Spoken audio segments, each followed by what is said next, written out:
புதிய கிரிமினல் சட்டங்கள் குறித்த இந்த கருத்தரங்கத்தை தலைமையேற்று நடத்தி கொண்டிருக்கும் மக்கள் மன்றத்தின் ஒருங்கிணைப்பாளர் தோழர் மகேஷ் அவர்களுக்கும், இந்திய கம்யூனிஸ்ட் கட்சியின் பொறுப்பாளர்களான தோழர் லாரன்ஸ், தோழர் ஆறுமுகம் தோழர் அவர்களுக்கும்,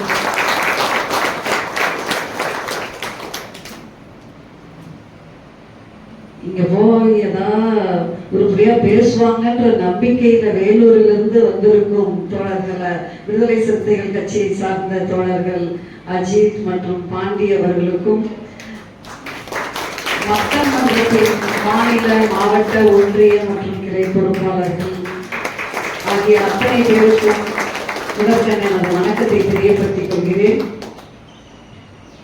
இப்ப இந்த புதிய சட்டங்கள் வந்திருக்கு. இந்த சட்டங்கள் குறித்து உண்மையிலேயே எல்லாம் தெரியாது, கொஞ்சம் தான் படிச்சிருக்கிறோம். முதல்ல அதை பணிவோடு சொல்லிக்கிறோம். இங்க எல்லா செக்ஷனும் மனப்பாடமாலாம் ஆயிரல யாருக்கும்.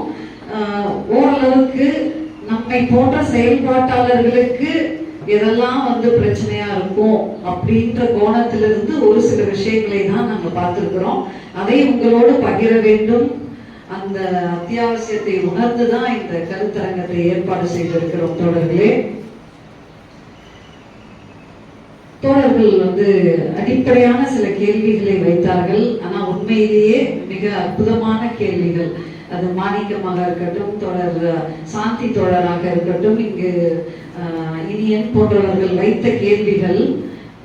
அதாவது இந்த சட்டம் எல்லாருக்கும் பொருந்துமா, விஏஓக்கும் பொருந்துமா அப்படின்னு ஒருத்தர் கேள்வி வச்சாங்க.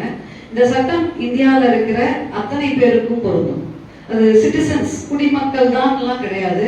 இந்த நாட்டில் வாழற அத்தனை பேருக்கும் பொருந்தும். இந்த நாட்டில் வெளிநாட்டுக்கார் வாழ்ந்தார்னா அவருக்கும் இந்த சட்டம் பொருந்தும். அதை முதல்ல நம்ம தெரியப்படுத்திக்குவோம். ரெண்டாவது, இப்போ உதாரணத்துக்கு விஷவாயு கசிவு, போபால் விஷவாயு கசிவு, ஆண்டர்சன் ஒரு வெளிநாட்டுக்கார் தான்.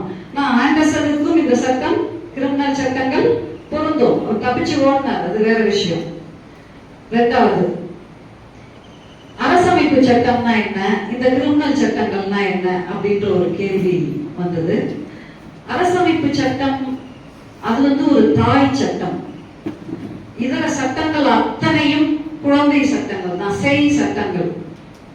பேரண்ட் லா அப்படின்றது கான்ஸ்டிடியூஷனல் லா. இப்ப ஏன் அதுக்கு தாய் சட்டம் அப்படின்னு சொல்றோம்னா,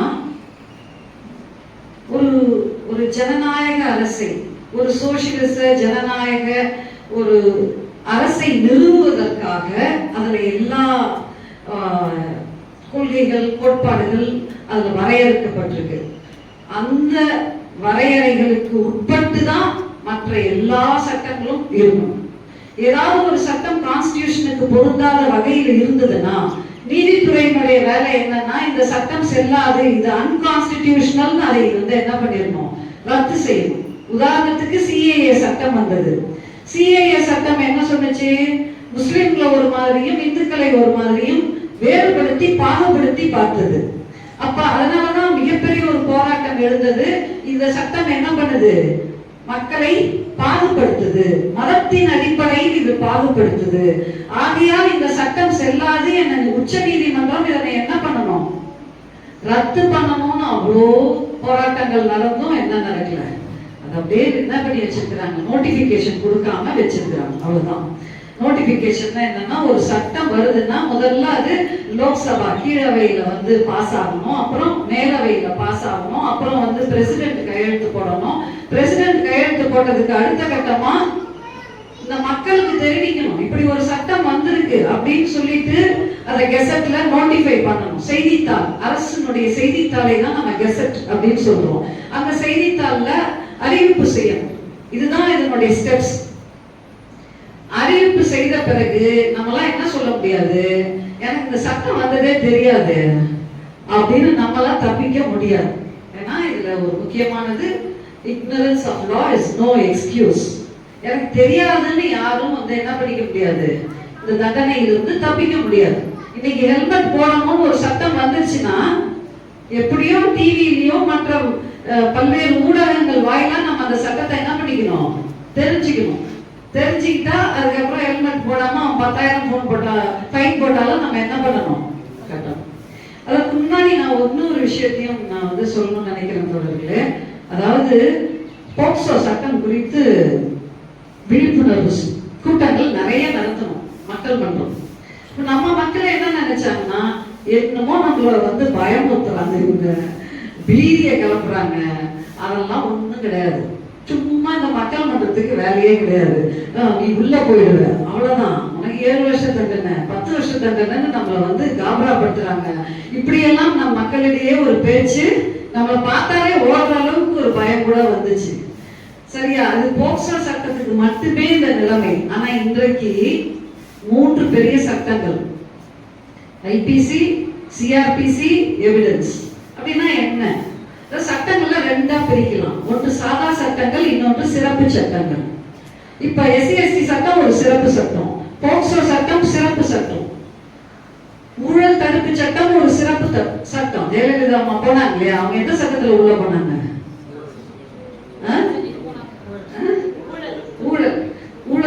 ஊழல் தடுப்பு சட்டத்துலதான் அவங்க என்னன்னாங்க உள்ள போனாங்க. சரி, அப்ப இதெல்லாம் சிறப்பு சட்டங்கள்.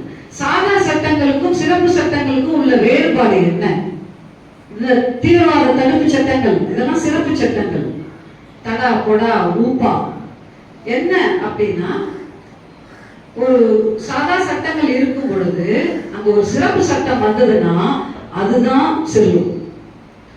சரிங்களா? சிறப்பு சட்டங்கள் என்ன பண்ணும்? சாதா சட்டங்களை விட அதுல என்ன எழுதப்பட்டிருக்கோ அதுதான் செல்லும். அது ஓவர் ரைட் பண்ணும் சொல்லுவாங்க, ப்ரிவைல் ஆகும் அப்படின்னு சொல்லுவாங்க. அப்ப சிறப்பு சட்டங்களுக்கு அவ்வளவு ஒரு மதிப்பு இருக்கு.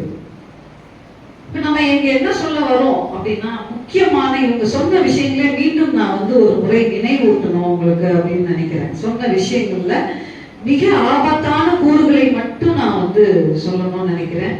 பொதுவா நம்மள மாதிரி செயல்பாட்டாளர்களை எப்போ வந்து மக்கள் வந்து நம்மளுடைய உதவியை நாடுவாங்கன்னா, ஸ்டேஷனுக்கு போகும்போது கூட வரணும்னு எதிர்பார்ப்பாங்க. இப்ப ஸ்டேஷனுக்கு போறது எதற்கு அப்படின்னா, காவல்துறைகிட்ட பேசி அந்த எஃப்ஐஆர் போட வைக்கிறது தான் ஒரு மிகப்பெரிய ஒரு சவாலா இருக்கும். நிறைய நேரங்கள்ல கொடுத்துட்டீங்களா, சரி போங்க பாத்துக்கிறேன் அப்படின்ட்டு போலீஸ் என்ன பண்ணும், அனுப்பிடும். ஒரு சிஎஸ்ஆர் கொடுக்காது, ஒரு எஃப்ஐஆர் போடாது. ஒரு 2-3 நாள் போயிடுச்சுனாலே அவ்வளவுதான், அதுக்கப்புறம் போலீஸ் எஃப்ஐஆரையே போடாது. இப்ப இந்த சட்டம் வந்து எப்படி இருக்கு அப்படின்னா, ஏற்கனவே இது எப்படி வந்து நடைமுறைக்கு கொண்டு வரப்பட்டதுன்னு சொன்னாங்க. ஆனா அதுல முக்கியமானது என்னன்னா, இது வந்து ஒரு தோழர் ஒருத்தர் சொன்னார், போலீஸ் எல்லாம் கூப்பிட்டாங்க இந்த சட்டத்தை ஏற்றுறதுக்கு முன்னாடி, இது எப்படி ஏற்றிருப்பாங்கன்னு ஒரு கற்பனையில சொல்றார். போலீஸ் எல்லாம் கூப்பிட்டு, உங்களுக்கு எல்லாம் எந்தெந்த விஷயம்லாம் ரொம்ப வந்து தடையா இருக்குது, எதெல்லாம் உங்களுக்கு கை விலங்கு போட்ட மாதிரி இருக்கு சொல்லுங்க, அதை மட்டும் சொல்லுங்க போதும், அதெல்லாம் நாங்க என்ன பண்ணிடுறோம், நீக்கி உங்களுக்கு முழு சுதந்திரத்தை கொடுக்குறோம் அப்படின்னு காவல்துறையை கூப்பிட்டு கேட்டுட்டு தான் இந்த சட்டத்தை என்ன பண்ணாங்களாம், திருத்தங்கள கொண்டு வந்திருக்கிறாங்க, புதிய சட்டங்களா கொண்டு வந்திருக்கிறாங்க. இது வந்து அப்பனா அதுதான் சொல்றோம், இது ஒரு போலீஸ் ராஜ்யத்திற்கு வழிவகுக்கும். போலீஸ் ராஜ்யம்னா என்ன? நமக்கு சுதந்திரமான பேச்சு இருக்காது, நம்ம மாற்று கருத்துக்களை சொல்ல முடியாது, நம்மள போலீஸ் நல்லா உளவு பார்த்துக்கிட்டே இருக்கும். கிட்டத்தட்ட ஒரு பாசிஸ்ட் அரசு தான் ஆகும். போலீஸ் ராஜ்யம்ன்றது இன்னொரு, அது தேசத்தை வெறியூட்டியே, இது நம்ம தேசம் தேசம் தேசம் ஹிட்லர் வெறியூட்டி ஒரு வகையான பாசிசம். அது அங்கேயும் ஒடுக்குமுறை தான். ஒரு போலீஸ் ராஜ்யம்னா அதுதான், நின்னா குத்தம் உட்கார்ந்தா குத்தம் அப்படின்னு சொல்லிட்டு போலீஸ் நம்மள வந்து என்ன பண்ணும், ஒடுக்கும், நமக்கு பிணை வழங்காது, தூக்கி உள்ள போட்டுரும். அதாவது அடிப்படை உரிமைகள் அப்படின்றதுதான் முக்கியமானது. நம்மளுடைய அடிப்படை உரிமைகள் அரசமைப்பு சட்டத்துல இருக்கு. நாம உயிரோட இருப்பதற்கு, சுதந்திரமாக இருப்பதற்கு அப்படின்னு ஆர்டிகல் 21 சொல்லுது. இப்ப இந்த சுதந்திரத்துக்கு கேடு வர மாதிரி, அதாவது முக்கியமான ஒரு லைன் என்ன சொல்லுது தெரியுமா, எந்த ஒரு நபருடைய உயிரையோ அவருடைய சுதந்திரத்தையோ வழிமுறைகள், சட்ட வழிமுறைகளை பின்பற்றாமல் நீங்க என்ன பண்ணிடக்கூடாது, அவனை தூக்கி உள்ள வைக்க கூடாது, அவனுடைய சுதந்திரத்தை பறிக்க கூடாது அப்படின்னு தெளிவா சொல்லுது. ஆனா 90 நாள் வரைக்கும் அவனை தூக்கி பிணை கொடுக்காம வச்சிருக்கலாம். எப்ப வேணா அந்த 90 நாள்ல உங்களை வந்து 15 நாளைக்கு விட்டு விட்டா என்ன பண்ணலாம், கஸ்டடி, போலீஸ் கஸ்டடி எடுக்கலாம்னா எப்படி இருக்கும் யோசிச்சு பாருங்க. இது மிகவும் ஆபத்தான ஒரு விஷயம் தொடர்களே. அதாவது போலீஸ் வந்து இது ஒண்ணு வச்சுக்கிறாங்கன்னா அவ்வளவுதான், முடிஞ்சிச்சு. ஒரு முறை நம்மளை கைது பண்ணிருச்சுன்னா அவ்வளவுதான். பிணையெல்லாம் நம்ம என்ன பண்ண முடியாது, யோசிக்கவே முடியாது. அந்த அளவுக்கு ஆபத்து இருக்கு.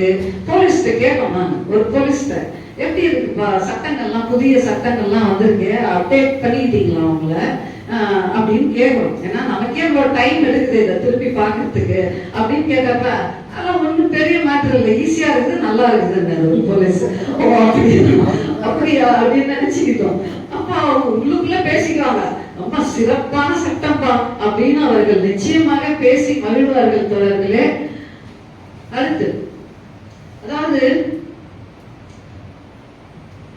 இந்த போய் ஒரு கம்ப்ளைண்ட் கொடுக்குறீங்க.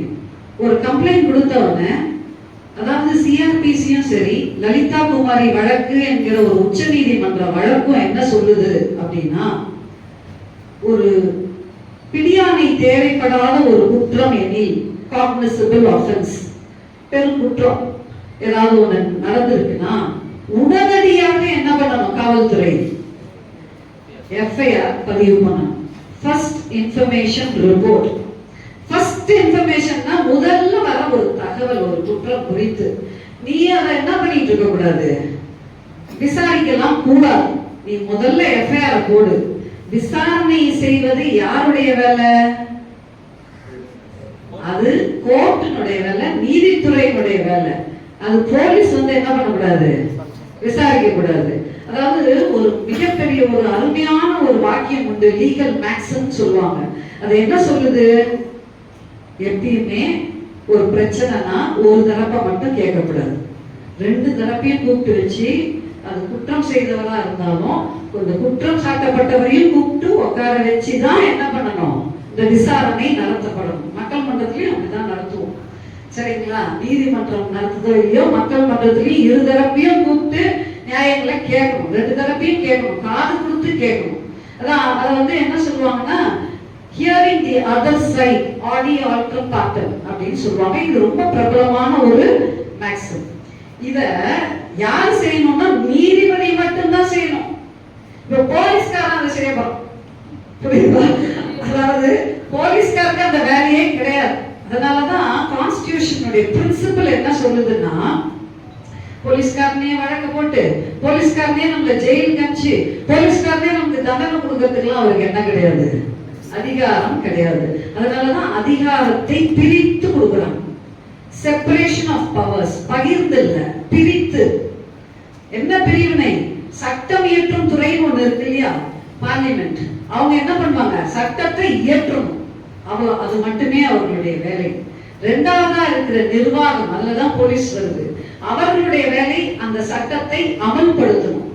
மூன்றாவது தான் வந்து நீதித்துறை, அவர்களுடைய வேலை என்னன்னா, இந்த சட்டம் சரியா இருக்கா, கான்ஸ்டிடியூஷனுக்கு உட்பட்டு இருக்கா, இது சரிவர காவலர்களால் அமல்படுத்தப்பட்டு இருக்கா, என்ஃபோர்ஸ் செஞ்சிருக்கிறாங்களா அப்படின்னு பார்க்கிறது தான் யாருடைய வேலை, நீதித்துறையினுடைய வேலை. நீதித்துறை கூட சட்டம் இயற்றக்கூடாது. ஆனா நிறைய ஜுடிஷியல் ஆக்டிவிசம் பண்ற நீதிபதிகள் சந்துரு போன்றவர்களே புதிய புதிய சட்டங்களை கொண்டு வருவாங்க. அது வந்து சில கருத்து உண்டு, மாற்று கருத்து உண்டு. நீதித்துறை சட்டம் இயற்ற கூடாது, அது பார்லிமெண்டினுடைய வேலை அப்படிங்கிற ஒரு கருத்து உண்டு. அப்ப இந்த மூன்றும் தனித்தனியாக தான் செயல்படணுமே தவிர ஒருத்தவங்க இன்னொருத்தவங்களுடைய வேலையில மூக்கு நுழைக்க கூடாது.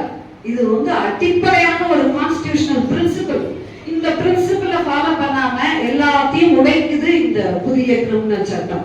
என்ன பண்ணுது, போலீஸ்காரனே நம்மள 90 நாள் உள்ள வைக்கலாம்னா முடிஞ்சிச்சு இல்லையா?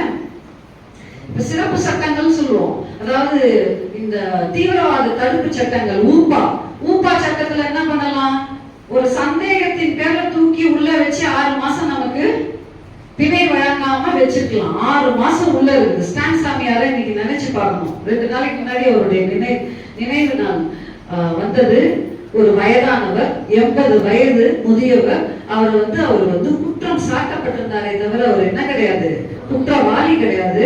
அவர் தூக்கி வச்சு ஒரு வயசானவர், அவருக்கு கையெல்லாம் நடுங்கும், ஒரு ஸ்ட்ரா கூட கொடுக்காம அந்த பெரிய மனிதரை, பழங்குடி மக்களுக்காக வேலை செய்த அந்த ஸ்டான் சாமியாரை உள்ள வச்சு என்ன பண்ணாங்க, சாகரித்தார்கள். உன்னதமான ஒரு மனிதர் அவர், சரிங்களா? அப்ப சத்தீஸ்கர் அந்த பகுதிகள்லாம் வேலை செய்த ஒரு மனிதர். அப்ப இந்த கதி ஊப்பா சட்டத்துல அதெல்லாம் என்ன சொல்லணும்னா கருப்பு சட்டங்கள், டிராகோனியன் லாஸ் அப்படின்னு நம்ம அந்த கருப்பு சட்டங்களை எல்லாம் ஒழிக்கணும்னு தொடர்ச்சியா எந்த காலத்துல இருந்து, ஆங்கிலேயர் காலத்துல ரவுலட் சட்டம்னு இருந்தது. அடுத்து அது என்ன பேர்ல வந்ததுன்னா மிஸ்ஸா, தடா, பொடா அப்படின்ற வெவ்வேறு பெயர்கள்ல இன்னைக்கு திருப்பி அது ஊப்பான்ற பெயர்ல சிறப்பு சட்டங்களா, தீவிரவாத தடுப்பு சட்டங்களா வந்திருக்கு. இப்ப எங்க பிரச்சனைனா தீவிரவாத தடுப்பு சட்டம் அதுக்கு சில பாதுகாப்பு அம்சங்கள் இருக்கு. என்ன ஊப்பால போடணும்னா என்ன பண்ணணும்? இப்ப அருந்ததி ராயை போடுறாங்க. அருந்ததி ராய் உண்மைகளை மட்டுமே பேசுவாங்க. அதுக்காக அவங்களை தூக்கி என்ன பண்றாங்க, ஊப்பா சட்டத்துல போடுறதுக்கு டெல்லி கவர்னர் என்ன பண்ணிருக்கிறாரு, அனுமதி ஒப்புதல் கொடுத்திருக்கிறார். அப்ப அந்த மாதிரி சிறப்பு சட்டங்களை போடும் பொழுது ஒரு கவர்னர் அளவுல ஒரு அனுமதி கொடுக்கணும். ரெண்டாவது, சிறப்பு நிறுவனங்கள் தான் அதை என்ன பண்ணுவோம், அந்த வழக்குகளை கையாளும். ஊப்பால NIAன்ற ஒரு ஏஜென்சி என்ன பண்ணுவோம், கையாளும். இப்ப PMLA சட்டம்னா அதுக்கு ED என்ன பண்ணுது, போன்ற நிறுவனங்கள், சிறப்பு நிறுவனங்கள், அந்த நிறுவனங்கள் தான் அந்த வழக்கை கையாளுமே தவிர சாதா இங்க இருக்கிற லோக்கல் போலீஸ்லாம் என்ன பண்ண முடியாது, அந்த வழக்குல நம்மள டீல் பண்ண முடியாது.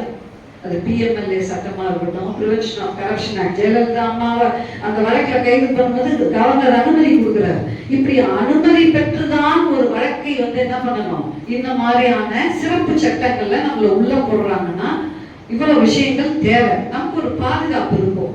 ஆனா இப்ப என்ன பண்ணலாம், சாதா போலீஸே நம்மள கூப்பிட்டு 113 பிரிவு IPC என்ன சொல்லலாம், நீ அந்த மீட்டிங்ல இப்படி பேசுன, நீ அதாவது இந்த காரியங்கள்லாம் செஞ்ச சப்வர்சிவ் ஆக்டிவிட்டின்னு ஒரு அது என்ன பொருள்னே தெரியல, ஒரு வாட்ஸ்அப் ஃபார்வர்ட் பண்ணா போதும், நீங்க உருவாக்கணும் கூட அவசியம் இல்லை, ஒரு வாட்ஸ்அப்ப வந்ததை ஒரு ஃபார்வர்ட் பண்ணா போதும், உங்களை எவ்வளவு தூக்கி போடலாம். இந்த மாதிரியான தேச துரோகம் 152 செக்ஷன், புதிய செக்ஷன் BNS 152, அந்த மாதிரி BNS 130 தீவிரவாத தடுப்பு. இப்ப பிரச்சனை என்ன தெரியுமா, போலீஸ்க்கு என்ன கன்ஃபியூஷன்னா நம்மள எதுல போடலாம், அதாவது சாதா IPCயை பயன்படுத்தி முடிச்சிடலாமா மேட்டர், இல்ல ஊப்பா சட்டம் தேவையா? இப்ப இந்த டைலமா அவங்களுக்கு, இந்த டைலமாவை டீல் பண்றதுக்கு அவங்க யாரு தேவைன்னா SP தான் டிசைட் பண்ணுவாங்க. இவங்களை ஊப்பால போடு, இல்ல இவங்களை சாதா IPC 113லயே போடு அப்படின்னு டிசைட் பண்றதுக்கு தான் SP. புரியுதுல்ல? இப்ப இவ்வளவு சிக்கல்கள் இருக்கு தொடர்களே. அடுத்துதான் மீண்டும் முக்கியமான நம்ம மக்கள் சந்திக்கிற பிரச்சனைக்கு போவோம். ஸ்டேஷனுக்கு போறீங்க, என்ன சொல்லுது, பெருங்குற்றம்னா லலிதா குமாரி கேஸ் என்ன சொல்லுது, இம்மீடியட்டா FIR ரெஜிஸ்டர் பண்ணணும். இப்ப போலீஸ் என்ன தெரியுமா பண்றாரு, இருங்க மேடம் ஒரு முதற்கட்ட விசாரணை பண்றேன், ஒரு பிரிலிமினரி என்கொயரி பண்ணணும், அதற்கு எனக்கு ஒரு 14 நாள் டைம் வேணும். வசதியா போச்சு.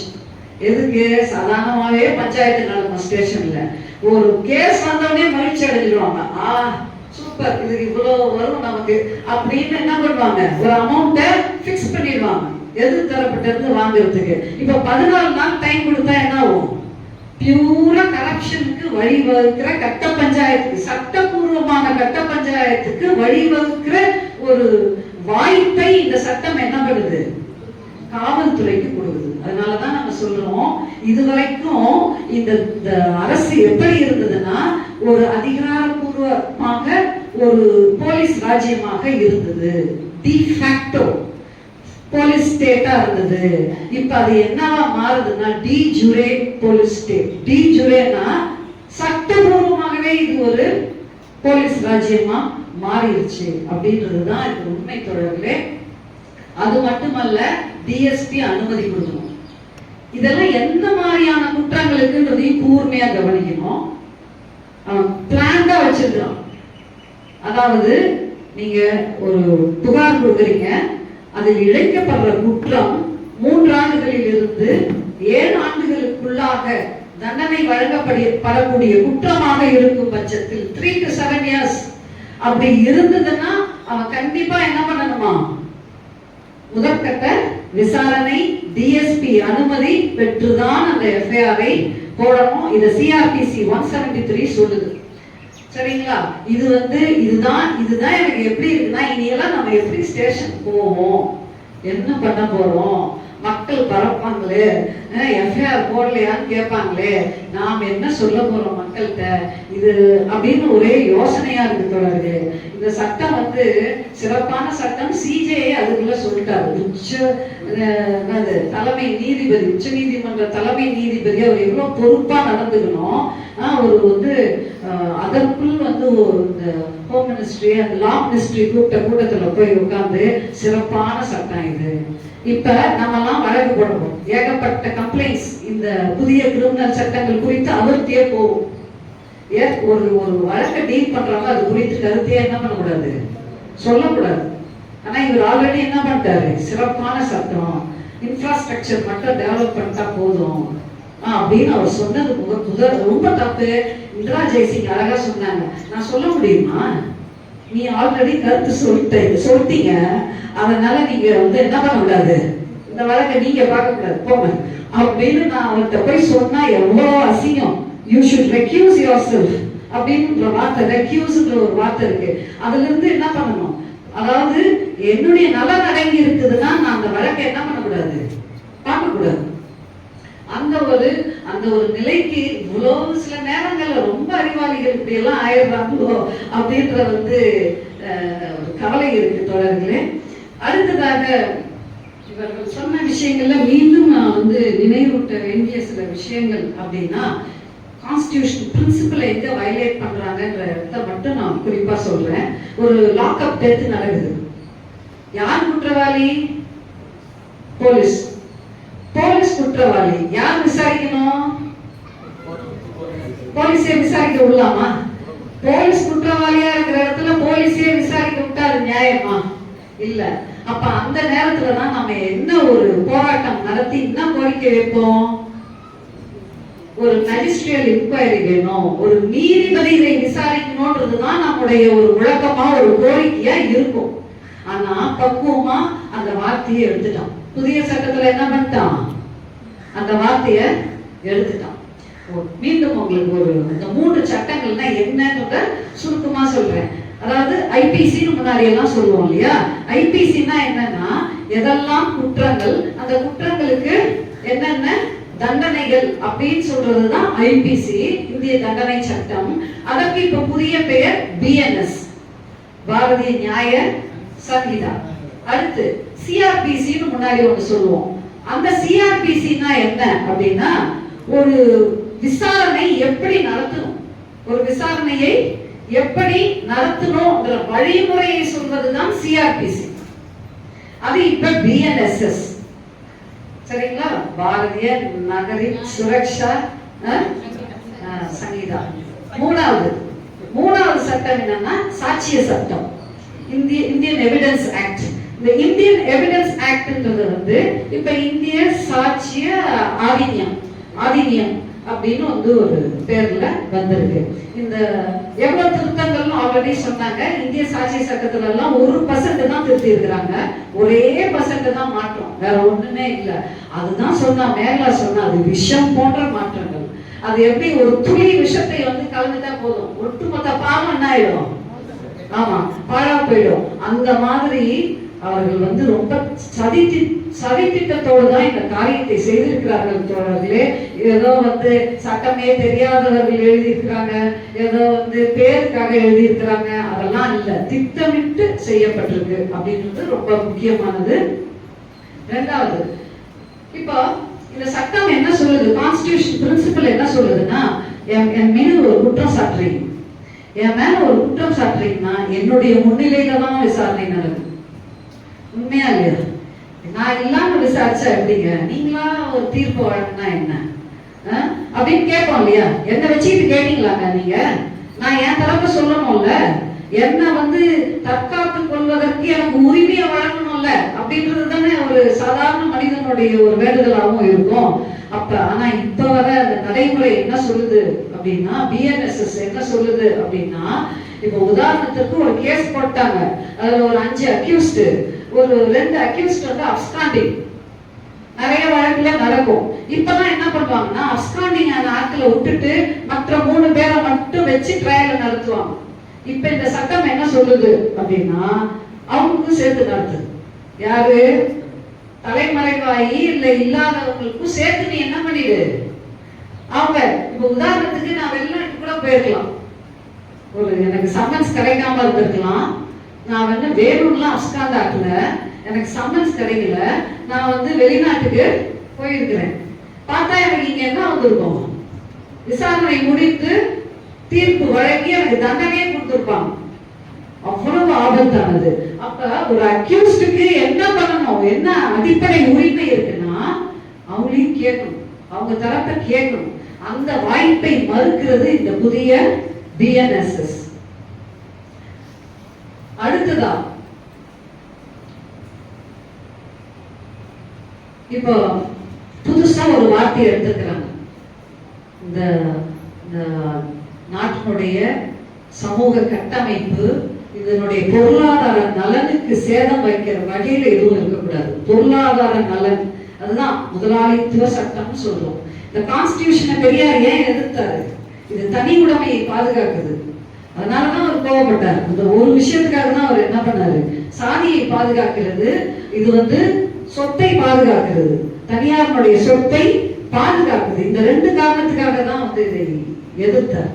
இப்ப என்ன சொல்லுதுன்னா, இப்போ பரந்தூர் இருக்கு, பரந்தூர் ஏர்போர்ட் வரக்கூடாதுன்னு நம்ம ஒரு போராட்டம் பண்ணா இந்த நாட்டினுடைய பொருளாதார நலனை நம்ம என்ன பண்றோமா கெடுக்கிறோம் அப்படின்னு சொல்லிட்டு நம்ம மேல என்ன பண்ணலாம், எந்த சட்டத்துல போடலாம், தீவிரவாத சட்டத்திலேயே போடலாம். அடுத்து இப்போ உதாரணத்துக்கு ஸ்டெர்லைட்டுக்கு எதிராக போராடினாலோ இல்ல இப்ப அதானிக்கு சோலார் பார்க் கொடுத்துருக்குறாங்க. எங்க கொடுத்துருக்குறாங்க, தென் தமிழகத்துல கமுதியில வந்து சோலார் பார்க் அமைக்கிறதுக்கு 2500 ஏக்கர் கொடுத்துருக்குறாங்க. இப்ப வந்து நம்ம அதெல்லாம் கேள்வி கேட்டோம்னு வச்சுக்கோங்க, இந்த நாட்டினுடைய பொருளாதார நலனுக்கு நீங்க வந்து என்ன பண்றீங்க, பங்கம் விளைவிக்கிறீங்க அப்படின்னு தூக்கி நம்மள என்ன பண்ணலாம், உள்ள தள்ளலாம். ஆர்கனைஸ்ட் கிரைம் ஒரு புதிய குற்றம் வந்திருக்கு. ஆர்கனைஸ்ட் கிரைம்னா ஒரு கும்பலா நாம வந்து ஒரு ராபரியிலையோ, நம்ம அதெல்லாம் வராது, ராபரிக்கெல்லாம் நம்ம பயப்பட தேவையில்லை. ஆனா ஒரு நிலம் சார்ந்த விஷயத்துக்கு போனாலோ அரசியல்வாதிகள் பொதுவா போவாங்க, நிலம் சார்ந்த பிரச்சனைகளுக்கெல்லாம் கேள்வி கேட்க போவாங்க. இல்ல நீங்க ஒரு சைபர் வாட்ஸ்அப்லயோ சோசியல் மீடியாலயோ ஒரு 4 தடவை அஜித் போட்டா போதும், சரிங்களா, என்ன பண்ணலாம். ஆமா, இந்த ஆர்கனைஸ்ட் கிரைம் செஞ்ச நீ அப்படின்னு சொல்லி நம்ம மாதிரி சமூக செயல்பாட்டாளர்கள் எல்லாம் தூக்கி வைக்கலாம், 7 ஆண்டுகள் சிறை. இது மாதிரி ஆர்கனைஸ்ட் கிரைம் ஒரு புதிய குற்றம் வந்திருக்கு தொடர்களே. 111 செக்ஷன், அது BNS 111. அடுத்து இந்த ஆண்களுக்கு ஒரு ஆபத்து இருக்குது. என்ன மாதிரி ஒரு ஆபத்து அப்படின்னா, சில நேரங்கள்ல லவ் பண்ணுவாங்க, நெருக்கமா இருப்பாங்க, கடைசியில ஏதோ ஒரு செட் ஆகாது, பிரேக்கப் ஆவாங்க. யாரு, அடல்ட்ஸ், வயது வந்து அதுக்கு அதற்குரிய வயது இருக்கு. குழந்தைங்களை பத்தி நான் சொல்லல, வயது வந்தவர்கள் பிரேக்கப் ஆகிறதெல்லாம் யதார்த்தம் தான், ரைட்டா. ஆனா எங்க அந்த தப்பு வரும்னா, நான் உன்னை கல்யாணம் பண்ணிக்கிறேன், இல்ல ஒரு சும்மா ஒரு மோதிரத்தை போட்டு இதுதான் நம்மளுடைய கல்யாணம் அப்படின்னு அந்த பொண்ணை வந்து நம்ப வச்சு, நான் தான் உன் கணவன் அப்படின்னு நம்ப வச்சு அந்த பெண்ணோடு உடலுறவு வைத்துட்டானா அது ரேப்புக்கு இணையானது அப்படி சொல்லி நாம் என்ன பண்ணுவோம், கொஞ்ச நாள் கடந்தா கூட போய் அவன் மேல கம்ப்ளைண்ட் கொடுத்து ரேப்ல கொடுத்து மிகப்பெரிய ஒரு குற்றமா அதை நம்ம வந்து என்ன பண்ணுவோம், இந்த பையனை வந்து தண்டிக்கிறதுக்கு ஒரு வழி இருந்தது. சரி, அதுவே கொஞ்சம் நல்லா விமன் போலீஸ் என்ன பண்ணல, ஆமா நீங்க பாட்டுன்னு போவீங்க, அப்புறம் வந்து இங்க ரேப் கொடுப்பீங்க, அதெல்லாம் போட முடியாதுன்னு கொஞ்ச காலமா அதை போங்க. நம்ம மாதிரி ஆட்கள் தான் சில நேரத்துல பையன் மோசமான பையனா அதை என்ன பண்ணுவோம், கொஞ்சம் பயன்படுத்திட்டு வந்தோம். இப்ப கூடுதலா அதுல என்னென்னலாம் சேர்க்கிறோம் பாருங்க, இதுல இருக்கிற சூழ்ச்சிகளை பாருங்க. அந்த பையன் என்ன சொல்லி ஏமாத்தினான்னு எல்லாம் வருதுன்னா, அவன் வந்து இந்த வேலையில இருந்தேன்னு சொன்னான், ஆனா இல்லையோ. உடனே பொண்ணு போய் என்ன பண்ணலாமா, நான் அவன் வந்து ஒரு பெரிய அதிகாரியா இருக்கிறவன் தான் நான் அவர்கிட்ட பழகினேன், அவரோட உடலுறவு வச்சுக்கிட்டேன், ஆனா இப்ப பார்த்தா அவர் இல்லை, அதனால அவன் மேல ரேப் போட்டுடலாம். அவர் ப்ரொமோஷன்லாம் கிடைச்சதுன்னு எனக்கு சொன்னாரு. ஆனா ப்ரொமோஷன்லாம் ஒண்ணுமே கிடைக்கல அவருக்கு. பாருங்க, அவர் இன்ன சாதின்னு சொன்னாரு. இதுதான் பாயிண்ட். அவர் இன்ன சாதின்னு சொன்னாரு. அவர் சாதியை மறைச்சிட்டு என்ன பண்ணிட்டாரு? என்னோட நெருக்கமா இருந்துட்டாரு. அவர் மதத்தை மறைச்சிட்டு என்னோட நெருக்கமா இருந்துட்டாரு. இப்படி சொல்லி எல்லாம் ஒரு என்ன பண்ணலாம், அந்த பையனை பாலியல் பலாத்காரம் என்கிற மிகப்பெரிய ஒரு குற்றத்துல என்ன பண்ணலாம், அந்த பையனை உள்ள தள்ளலாம். இந்த ஆபத்துகள் இது ரொம்ப ஆபத்தானது தொடர்களே. அதனாலதான் இந்த பிரேக்கப்ன்றது வந்து செக்ஷன் 69 பிஎன்எஸ் அப்படின்ற ஒரு விஷயத்தை வந்து நம்ம போட்டிருக்கோம். அடுத்து உதாரணத்துக்கு நம்ம எல்லாம் ஒரு கூட்டம் போடுறோம், ஒரு போராட்டம் பண்றோம். என்ன பண்ணுவாங்க? அதிகபட்சமா அனுமதி இல்லாம பண்றோம்னா என்ன பண்ணுவாங்க? கைது பண்ணுவாங்க. பெரிய கூட்டமா இருந்ததுன்னா ஒரு 1000கணக்குல இல்ல 50,000 அப்படி எல்லாம் இருந்தா என்ன பண்ணுவாங்க? கலையை மாற்றம்னா என்ன பண்ணுவாங்க? தடியடி நடத்துவாங்க. அப்ப அந்த ஸ்பாட்டுக்கு யார் வந்து பேசுவா? கலைஞ்சிடுங்க, வேண்டாம், நல்லபடியா கலைஞ்சிடுங்கன்னு யார் வந்து அந்த இடத்துல பேசுவா? எஸ்பி வந்து பேசுவார். இப்ப யார் தெரியுமா வருவாங்க? நேரடியா ஆர்மி வருமா? சரியா? யார் வருவாங்க? ஆர்மி. நல்ல வித்தியாசம் புரிஞ்சுக்கணும் தோழர்களே. போலீஸ் வேற, ஆர்மி வேற. போலீஸ் வேற, அதாவது அதிகபட்சம் நம்ம யார் பார்த்திருப்போம்னா ரிசர்வ் போலீஸ் பார்த்திருப்போம், சிஆர்பிஎஃப் பார்த்திருப்போம். ரிசர்வ் போலீஸோ சிஆர்பிஎஃபோ ஆர்மி கிடையாது. போலீஸ்க்கும் ஆர்மிக்கும் என்ன வித்தியாசம்னா, உள்ள இருக்கிற உள்நாட்டு விவகாரங்களை சில பிரச்சனைகளை தீர்ப்பதுதான் போலீஸ். அந்நிய நாட்டு பிரச்சனைகளோட வந்து பிரச்சனைகளை தீர்ப்பது அதுதான் ஆர்மியினுடைய வேலை. ஆர்மி எங்க இருக்கும்னா காஷ்மீர், பாகிஸ்தான் பார்டரு, இந்த மாதிரி இடத்துல தான் ஆர்மி இருக்கும். ஆனா இப்ப சாதா ஒரு போராட்டத்துக்கு யார் வந்துடலாம்? பரந்தூர் போராட்டத்துக்கு யார் வரலாம்? ஆர்மி வரலாம். இவ்வளவு மிகப்பெரிய ஒரு ஆபத்து இப்ப இருக்கு. அது மட்டும் இல்ல, இப்பெல்லாம் வந்து ஒரு பிரிவு இருந்தது, காங்கிரஸ் காலத்துல ஒரு சட்டம் இருந்தது, யாரும் ஆயுதம் ஏந்தி கொண்டு பேரணி செல்லக்கூடாது அப்படின்னு ஒண்ணு. அது ஒரு குற்றமா இருந்தது, அதை நீக்கிட்டான். இப்ப வந்து யாரு பொதுவா பெரிய மார்ச் பாஸ்ட், ஒரு பெரிய ராணுவ அணிவகுப்பு பண்ணி தங்களுடைய பலத்தை இங்க காட்டிட்டு இருக்கிறது யாரு? பெரும்பாலும் ஆர்எஸ்எஸ். இனி அவங்க தாராளமா என்ன பண்ணலாம்? போகலாம். அது ஒரு குற்றம் இல்லை. இது போன்ற ஆபத்தான விஷயங்கள்லாம் இருக்கு தொடர்களே. அடுத்ததாக வந்து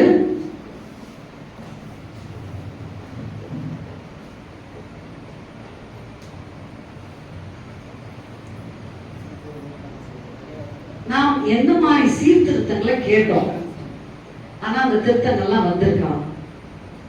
என்ன மாதிரி சீர்திருத்தங்கள்லாம் கேட்டோம்? மரண தண்டனை கூடாது, ஒரு குற்றவாளியை தனிமை சிறையில் அடைக்க கூடாது, தப்பு. ஒரு கணவனா இருந்தா கூட மனைவியினுடைய சம்மதம் இல்லாமல் அவளை என்ன பண்ணக்கூடாது? துன்புறுத்தக்கூடாது, அவளோடு கட்டாயப்படுத்தி உடலுறவு வைக்கக்கூடாது. அதான் மெரைட்டல் ரேப் அப்படின்னு சொல்லுவோம். நடக்குது நம்ம மக்கள்கிட்ட கூட. அதெல்லாம் பார்த்து ரொம்பவே என்னவா இருக்கிறோம், அதிர்ச்சியா இருக்கிறோம். இந்த சீர்கேடுகள்லாம் நம்ம மக்களுக்கே வந்திருக்கா அப்படின்னு சமீபத்திய சம்பவம் சொன்னுச்சு. அப்ப இப்ப வந்து என்ன சொல்லுதுன்னா, அதெல்லாம் வந்து குற்றம் இல்லை, ஆணாதிக்கத்தை பேணி காக்குது. தான் சனாதனம். ஆணாதிக்கத்தை பேணி காக்குது. கணவன் என்ன வேணா பண்ணலாம், பாடுபட்டு உழைச்சி தயாரா வந்து படுத்தாலும் அவளை வந்து என்ன பண்ணலாம்? கட்டாயப்படுத்தி உறவு வச்சுக்கலாம். அதெல்லாம் பலாத்காரம் கிடையாது. இது வெளிநாடுகள்ல இதெல்லாம் வந்து ஏற்றுக்கொள்ளப்பட்ட ஒரு விஷயமா இருக்கு. அடுத்து அடல்ட்ரின்னு ஒரு விஷயம். அடல்ட்ரி அதாவது பிறன் மனை விளையாமை அப்படின்னு குரல் வரும். பிறன் மனை விளையாமை இல்ல நோக்காமை, ரைட்? அப்படின்னா என்ன அர்த்தம்னா, அந்த காலத்துல பெண்கள் திருமணம்ன்றது வந்து பண்ணாமலாம் இருந்ததுக்கு வாய்ப்பு இல்லை திருவள்ளுவர் காலத்துல. சரிங்களா? ஒருவேளை அந்த எண்ணத்துல ஒரு ஆணாதிக்கம்னு பெரியார் சொல்லுவார், அவருக்கே கொஞ்சம் ஆணாதிகாரம் இருக்கு, வள்ளுவருக்கு. அது என்ன, இப்ப மகேஷ் நான்லாம் கல்யாணம் பண்ணிக்கலாம், எங்கள் மீது பாலியல் ஏதாவது ஒரு பலாத்காரம் நடந்தாலோ இல்லை ஒரு ஹராஸ்மெண்ட் நடந்தாலோ அதெல்லாம் ஒன்றும் பிரச்சனை இல்லையா?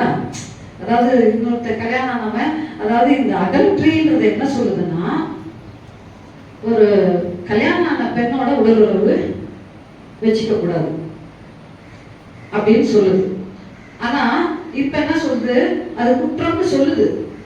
இடையில என்ன சொன்னாங்கன்னா, இடையில ஏப்பா அந்த பொம்பளை சம்மதிச்சு தானே போச்சு, அதெல்லாம் கிரிமினல் குற்றம் இல்ல, அதெல்லாம் ஒரு சிவில் குற்றமா பாத்துக்கங்க அப்படின்னு என்ன பண்ணியிருந்தாங்க. அத கொஞ்சம் அப்ப இன்னொருத்தன் பொண்டாட்டின்றதுனால அவனுடைய சொத்து அப்படின்னு பாவிச்சு ஒரு ஆணாதிக்க மனோபாவத்துலதான் நீங்க அதை குற்றமா சொல்றீங்களே தவிர, பொதுவாக பெண்ணுன்ற பார்வையில நீங்க என்ன பண்ணல, அதை பார்க்கல. அதுவும் ஆணுக்கு மட்டும்தான் அதுல தண்டனை. இந்த மாதிரி ஒரு விஷயங்கள் அதுல இருந்தது. அதற்கு இப்ப மீண்டும் பழைய ஆணாதிக்க சிந்தனைகளை இந்த சட்டம் என்ன பண்ணுது, கொண்டு வருது. அது குற்றம் தான் அப்படின்னு சொல்லுது. அடுத்ததாக தொடர்களே, பொதுவா நாம் ஒரு சில விஷயங்கள் நம்ம வேறுபாடை நம்ம புரிஞ்சுக்கணும். ஒரு 50 பேர் இந்த பக்கம், இன்னொரு 50 பேர் ஆயுதங்களோட துப்பாக்கியோட சண்டை போடுறாங்க, சுட்டு தள்ளிக்கிறாங்க. இங்க ஒரு கும்பல், இங்க ஒரு கும்பல் சுட்டு தள்ளிக்குது, நிறைய இறப்புகள் நடக்குது. இதை நாம் என்ன சொல்லுவோம், தீவிரவாதம்னு சொல்லுவோமா, வன்முறைன்னு சொல்லணுமா? வன்முறைன்னு தான் சொல்லணும். ஏன், எது தீவிரவாதம், எது வன்முறை? அரசுக்கு எதிராக இருந்தால்தான் அது என்னது, தீவிரவாதம். இந்த அரசை கவிழ்க்க, அதற்காக நீ ஆயுதங்களை திறக்கிற, நீ மக்களை வச்சு போராடுற, இதெல்லாம் பண்ணினா அது தீவிரவாதம். சும்மா துப்பாக்கி எடுத்துக்கிறதெல்லாம் தீவிரவாதம் கிடையாது. அதனால இந்த வேறுபாடுகளை நிறைய உச்ச நீதிமன்ற தீர்ப்புகள் என்ன பண்ணுது, கிளியரா சொல்லுது. யார் டெட்லி டெரரிஸ்ட், யார் ஆர்டினரி டெரரிஸ்ட், யார் வெறும் ஒரு ஆதரவாளர், ஒரு சிம்பத்தைசர் அப்படின்னு தீவிரவாதிகள்லயே வகைப்படுத்துது.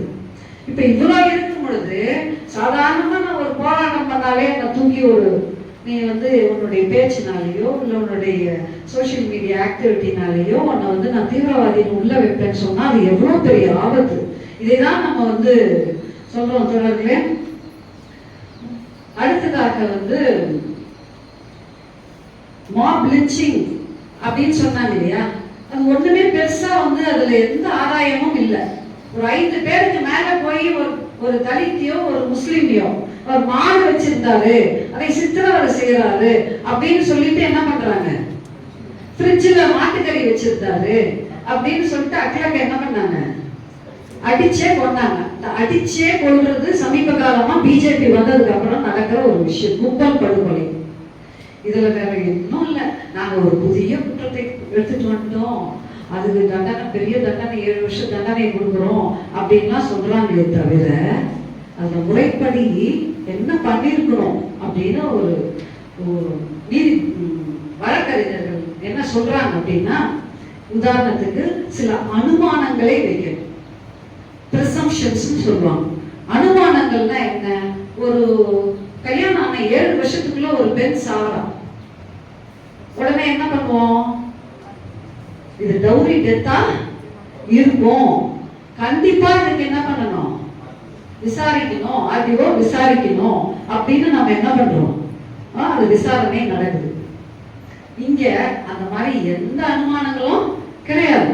எந்த மாதிரி அனுமானங்கள் வச்சிருக்கலாம், உதாரணத்துக்கு ஒரு தலித் மீது அல்லது ஒரு முஸ்லிம் மீது இப்படிப்பட்ட ஒரு கும்பல் படுகொலை சம்பந்தமா ஏதோ ஒண்ணு, படுகொலைன்னு இல்ல, ஒரு காயம் கூட, ஒரு இன்ஜரி கூட இருக்கட்டும், ஒரு கிரீவியஸ் இன்ஜரியா கூட இருக்கட்டும், அது நடந்திருந்தா அது மாப் லிஞ்சிங் தான் அப்படின்னு ஒரு அனுமானத்தை என்ன பண்ணிருக்கணும், வச்சிருக்கணும். இல்லைன்னா ஈஸியா அவன் என்ன பண்ணிடுவான், அதெல்லாம் இல்ல அப்படின்னு தப்பிக்கிறதுக்கு நிறைய வழிகள் இருக்கு தொடர்களே. அங்கேயும் ஓட்ட இருக்குது.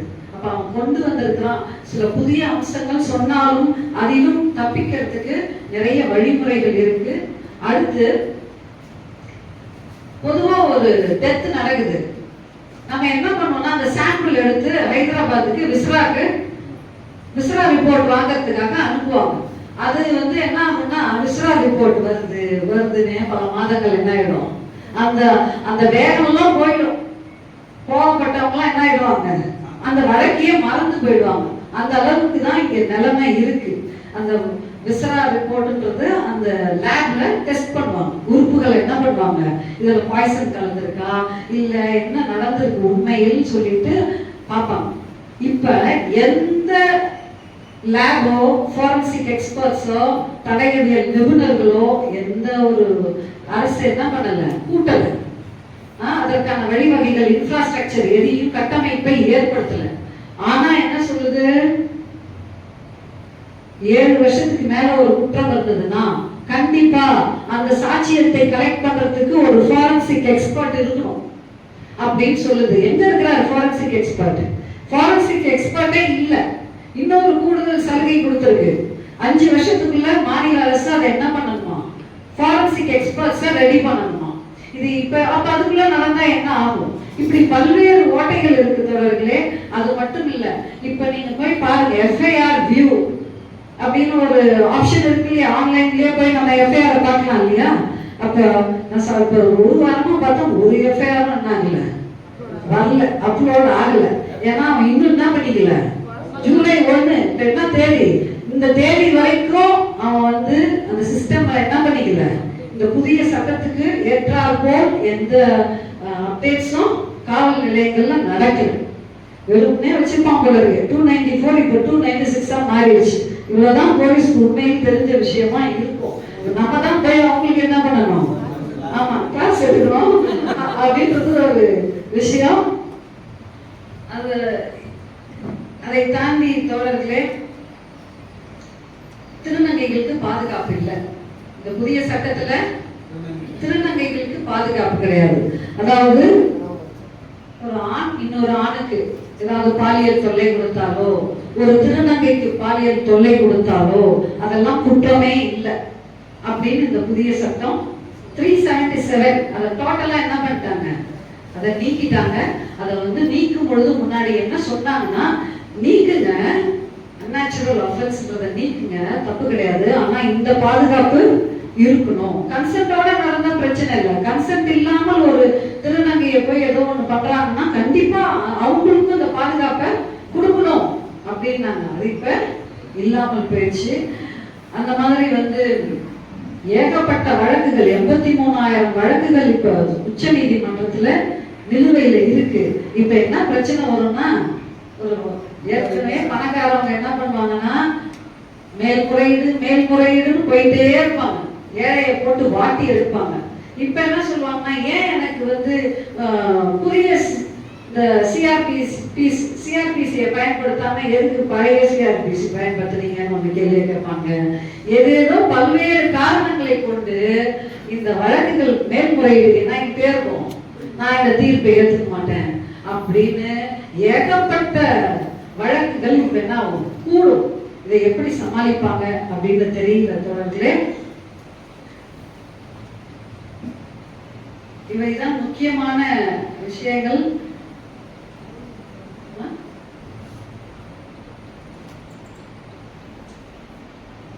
யாருக்கு இது பாதுகாப்பை வழங்குது, யாருக்கு வந்து போலீஸ்க்கு ஒரு பக்கம் மகிழ்ச்சின்னு சொன்னோம், ஆனா அரசு ஊழியர்களுக்கு மிகப்பெரிய பாதுகாப்பை வழங்குது.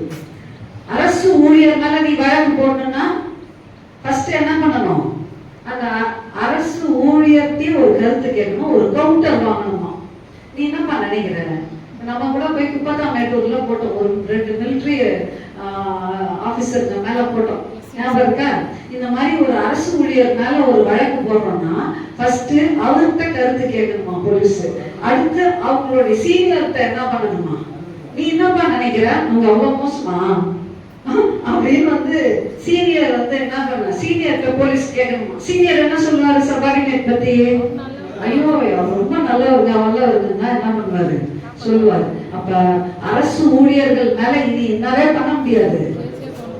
ஆமா, அதே மாதிரி பொதுவா எஃப்ஐஆர் போட மாட்டாங்கன்னா நம்ம அடுத்த ஒரு ஸ்டெப் எங்க போவோம், நீ மேஜிஸ்ட்ரேட்ட போவோம், பிரைவேட் கம்ப்ளைண்ட். மற்ற கம்ப்ளைண்ட்டுக்கும் பிரைவேட் கம்ப்ளைண்ட்டுக்கும் என்ன வித்தியாசம், ஒரு சமூக தீங்கு நடக்குது, என்னை எவனோ மண்ணைய உடைச்சிட்டான், அது ஒரு சமூக தீங்கு. சட்டம் ஒழுங்கை பாதுகாக்க வேண்டியது யாருடைய பணி? அரசனுடைய பணி. அதனால நான் பாதிக்கப்பட்டவன், பாதிக்கப்பட்டவனுக்காக வழக்கறிஞரை வைத்து, அரசு வழக்கறிஞரை வைத்து வாதாட வேண்டியது அரசனுடைய கடமை. அதை செய்ய தவறும் பொழுது செலவு செஞ்சுக்கிட்டு நம்ம மேஜிஸ்ட்ரேட் என்ன பண்ணுவோம்? பிரைவேட் கம்ப்ளைண்டா போடுறது, நம்ம தான் வழக்கறிஞரை வச்சு நம்ம என்ன பண்ணணும்? வாதாடும். இது செலவு. ஓகேவா? அப்ப இப்படி பிரைவேட் கம்ப்ளைண்டா போகும்போது அங்க மேஜிஸ்ட்ரேட்டும் என்ன பண்ணுவாங்களாம்? இதே மாதிரி அவர்களும் கேட்பாங்களாம். ஒவ்வொரு கட்டத்திலையும் அவங்க வந்து என்ன பண்ணுவாங்க? அக்யூஸ்ட கருத்து கேட்கறது. ப்ராசிக்யூஷன் ஸ்டேஜ்ல தான் முன்னாடி கேட்டாங்க, இப்ப தொடக்கத்திலே என்ன பண்ண போறாங்க? அவர்கள் வந்து கருத்து கேட்க போறார்கள், அனுமதி கேட்க போறார்கள். இவ்வளவு வேலைகள் இருக்கு தொடர்களே. ஆகையால் நம்ம சொன்னோம் இல்லையா, ஏற்கனவே இந்த கருப்பு சட்டங்களை எல்லாம் நம்ம ஏன் எதிர்த்தோம்னா, இப்போ உதாரணத்துக்கு ஸ்டாலின் சாமியாரோ இல்ல அரவிந்த் கெஜ்ரிவாலோ இல்ல செந்தில் பாலாஜியோ இவர்கள்லாம் உள்ள போகும் பொழுது அவங்க மேல என்ன மிகப்பெரிய ஒரு சுமை அப்படின்னா, நான் குற்றவாளி இல்லைன்னு அவங்க தான் நிரூபிக்கணும். அதுதான் அந்த burden of proof அவர்கள் மேல உழுது பாருங்க. கைது பண்ணிட்டு உள்ள இருக்கும்போது நான் எப்படி நிரூபிப்பேன்? எப்படி அது சாத்தியப்படும்? புரியுதா? தூக்கி எங்களை கூட்டிட்டு போயிட்டு நீ இதெல்லாம் செய்யல, நீ நிரூபி அப்படின்னா அது எப்படி சாத்தியம்? இதுவரை மற்ற வழக்குகள், எல்லா வழக்குகள்லயும் எப்படி நடக்கும்? அரசு தரப்பு வழக்கறிஞர் தான் விட்னஸ கூப்பிட்டு வந்து நிரூபிப்பாரு. சந்தேகத்துக்கின்றி நிரூபிக்கணும். அப்பதான் நம்ம குற்றவாளி ஆகும். அப்ப கடைசி எல்லா வழக்குகள்லயும் மக்கள் மன்றம் சந்தித்த வழக்குகள்லாம் நம்ம எப்படி வெளியே வந்திருக்கோம்? நீதிபதி சொல்றது அப்படியே காதலே இருக்குது. சந்தேகத்துக்கின்றி நிரூபிக்கப்படாத காரணத்தினால் உங்களை விடுதலை செய்கிறோம் அப்படின்னா நம்மள என்ன பண்ணுவாங்க? விடுதலை பண்ணுவாங்க. ஆனா இப்ப பல வழக்குகள்ல இது அப்படியே உள்டாவா, குற்றம் சாட்டப்பட்டவரே தான் நிரபராதி என்று என்ன பண்ணணும்? நிரூபிக்கணும். அப்படி பல்வேறு பிரிவுகளுக்கு அந்த burden of proof வந்து யார் தலையில போடுறான்னா குற்றம் சாட்டப்பட்டவர் மேல போடுறான் தொடர்பிலே. ஆகையால் இத்துடன் நம்ம வந்து இந்த முடிச்சுக்குவோம். வேற ஏதாவது உங்களுக்கு சந்தேகங்கள் இருந்தா மீதி நேரத்துல நம்ம வந்து அது குறித்து பேசுவோம். நன்றி, வணக்கம்.